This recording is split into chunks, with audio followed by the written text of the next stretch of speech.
where we live and whom we live next to shapes our views of the world and our own self-understanding.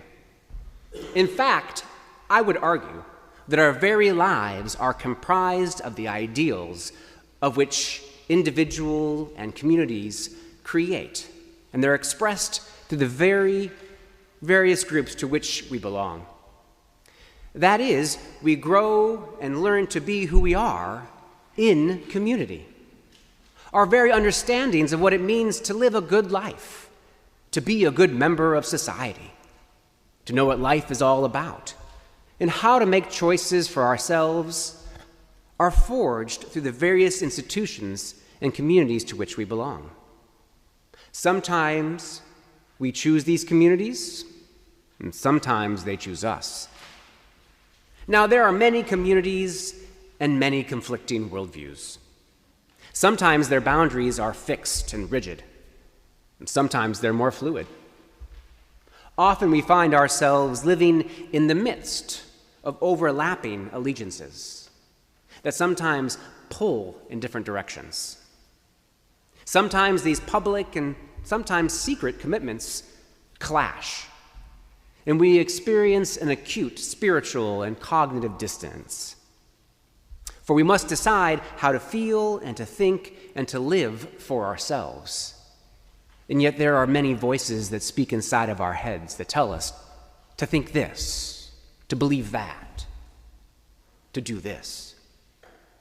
These moments can be agonizingly lonely as we try and discern what life is about. It's not fun to remember life under the pandemic, but it shows how these various allegiances were in constant tension. Should I wear a mask? Is this 6 feet? Do I let my kids go to school? Can we go and visit grandma now? How we answered these questions put a strain on the very connections of our community, and they forced us into camps. Sometimes, in order to insulate ourselves and our choices, we couch our decisions in moralistic terms, telling ourselves it's good to behave this way and bad to behave that way. Not surprisingly, when we use this way to form the world, the way that we choose to act somehow universally becomes good. Well, we label those who diverge from our choices as bad. Or maybe we're one of those neurotic people that think everything we do is wrong and everyone else seems to be figured it out.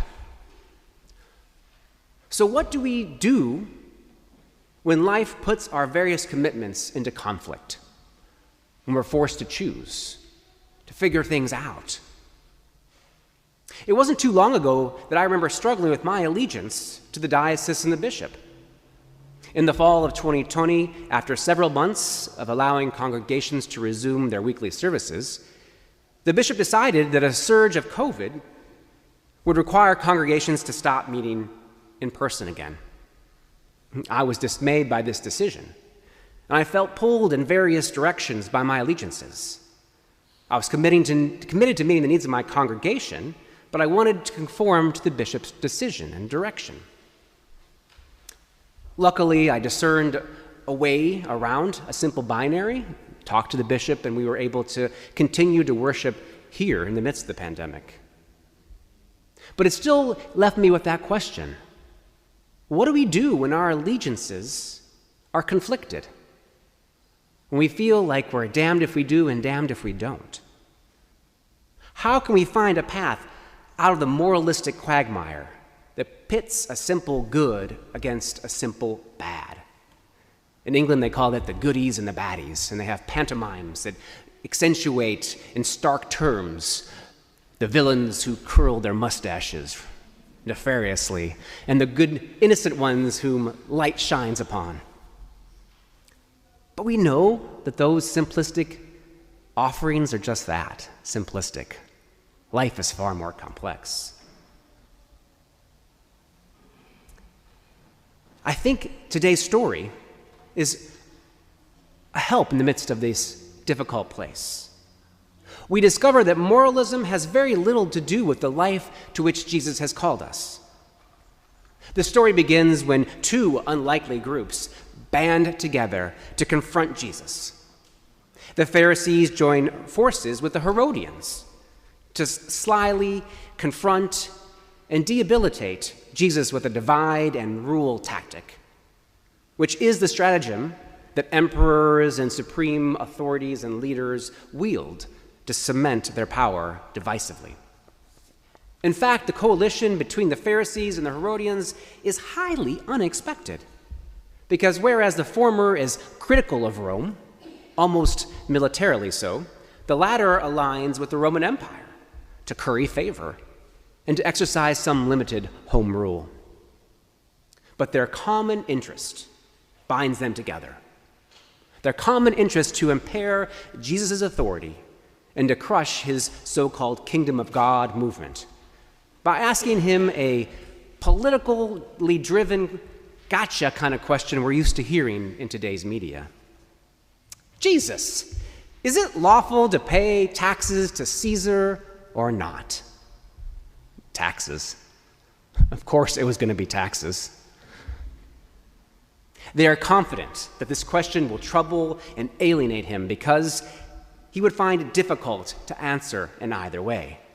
A simple yes seemingly contradicts his general teaching about God's true loyalty and how it's rendered to God only. A dauntless no will make him an anti-imperial radical revolutionary and put a target right on his forehead. They expect Jesus, I think, to choose an all-or-nothing position whose logic is, if you give everything to God, there's nothing you can spare to give to Caesar. They know that such an answer would undermine Jesus' popular appeal and make his approach far too risky for the masses to follow. It would also authorize those in power to marshal imperial resources to put an end to his ministry.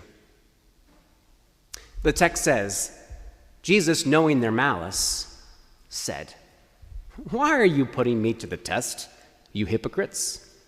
Show me the coin used for the tax." Putting someone to the test, we know, is generally an evil prospect. Students know this especially. Right, Will? Tests are horrible. Exactly.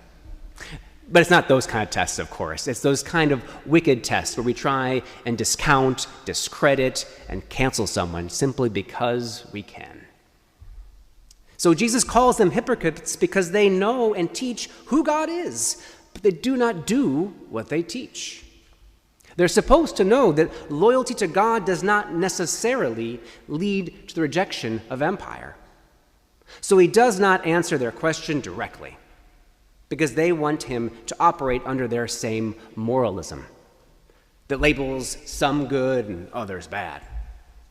And he won't engage because that's not how Jesus lives. Jesus is no moralist. Jesus lives in a place beyond simplistic, moralistic credos or life hacks or simplistic ways of being. Instead of taking an either yes or a no answer, Jesus asked them to show him the coin used for the tax, which is a denarius, the usual daily wage reflecting people's blood, sweat, and tears. He knows that everyday life is hard and that the sustenance of life is crucial to ordinary people. The coin represents their hard work. They are part of the local economy, no matter how complex or abusive it may be. There's simply no way out. Recognizing the Roman Empire's economy and politics, Jesus asks, whose head? Whose title? He seems to recognize that not all things are evil in the Roman Empire, that an all-or-nothing worldview is naive. As there is light and darkness in the world, and people must face both and live wisely, doing the will of God, not in some special wrapped-in space where they're comfy and secure, but out in the world where it's difficult. The Pharisees answered, "Caesar," which is a correct answer. Then Jesus said to them, "Give, therefore," that famous quote, "to Caesar the things that are Caesar, and to God the things that are God's." Jesus' answer above has the dual effect of being elusive whilst also penetrating. Not only does it avert the Pharisees' trap, he teaches in a way that empowers his listeners. What he says rings true to the whole crowd, both his followers and his opponents. Because ultimately, theologically or ethical stances must be determined by each person. In other words, one must read and analyze the realities of the world and the relationship of God and make a choice. They must stand on their own 2 feet. Since all actions are the result of their interpretation, different people may think differently about the interactions of the empire or world rulers and God. Jesus pushes people to think for themselves and to determine what is best for them when they engage in the world. He seems to say, stand up by yourself. It's your decision by which you can prove what kind of person you are. In this way, he does not close the door on the Pharisees. Is it lawful for us to pay taxes to Caesar or not?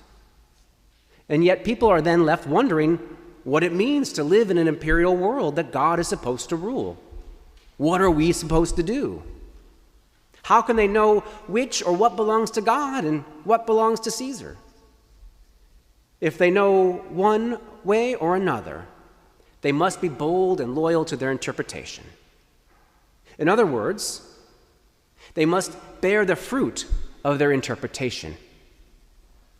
In Matthew's gospel, it's never about what you know or what you think, what you subscribe to, what form you said I agree to. It's rather what you do and the righteousness of the fruits that follow. Jesus calls them hypocrites because they believe one thing but don't do anything about it. They were amazed at his answer because they simply left him and walked away. That's how he knew they were hypocrites. It wasn't just a false thing he threw around to throw shade on them, but it was a real thing because they left. Their fruits showed that they were hypocrites because what he said was true and they didn't change their lives or bear fruit worthy. In the end, what Jesus teaches us is the critical interpretation of the world, of fearless determination thereafter, and a conscientious engagement with it, based on what we believe is true, often in context of our communities. The goal of life is not merely to defeat the empire or adopt an all-or-nothing policy, but to love people, including our enemies, to strive after God's kingdom and its righteousness, and to live in hope and joy between now and the future. What this story demonstrates is that we can no longer live in a world of moralistic divides, where some are good and some are bad. Some are Republican and some are Democrat. Some are rich, some are poor. What Jesus is calling us to is to think beyond those simplistic binaries. Because when we use those codes, those moralistic codes, we have a tend to make ourselves into the arbiter. And we can never show fruit worthy in that way. What we're called to do is not to think about these things, but to do them. Notice one feature from the story. Jesus himself does not seem to have a Roman coin on hand, and he's forced to ask his inquisitors for the prop that this whole story hinges upon. I think this is telling, for Jesus himself seems to be living what he believes to be true. It doesn't matter what he says about what belongs to God and what belongs to Caesar. It matters what he does. He seems to be living outside of that capitalistic system of Roman suppression. He's showing us that the two sides of the coin are the same, that there is no good or bad, no friend or stranger. We're just people, all of us. Just people. People who want to be seen, people who want to be loved. At the end of the day, that's all we are. We're not Democrats, we're not Republicans. We're people. We're people that God calls us to love. And that starts when we love ourselves. When we love ourselves truly, know that we're good, then we can go out and reach our hands out in love. All people.